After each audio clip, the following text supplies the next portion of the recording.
ಗಂಟೆ ನಾಲ್ಕಕ್ಕೆ ಎದ್ದು ಕೊಡ್ತಾರೆ ಸರ್. ಆಳ್ಬಳ ಮಕ್ಕಳೆಲ್ಲ ತೀರ್ ಹೋಗ್ತಿದಾವೆ. ಸೇಲ್ ಮಾಡ್ತಾ ಇದಾರೆ ಅಂತ. ಕದ್ ಮಾರಿ ಆಳ್ಬಳ ಮಕ್ಕಳೆಲ್ಲ ಸಾಕೋಗ್ತಿದಾವೆ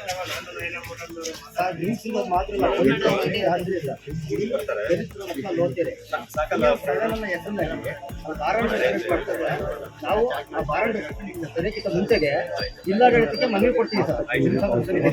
ಆದ್ರೂ ಕೂಡ ವಾರಂಟ್ ಹೌದು ಹಾಸ್ಟೆಲ್ ಸರ್. ಏನು 50 ಅಡಿ ಡಿಫ್ರೆನ್ಸ್ ಆಗುತ್ತೆ. 50 ಅಡಿ ಇವರು ಅಂತ ಅಂತಾರೆ ಅಂದ್ರೆ ಡಿಸ್ಟೆನ್ಸ್ ಅಂತ ಹೇಳ್ತಾರೆ ಅಂದ್ರೆ ವೆಹಿಕಲ್ಸ್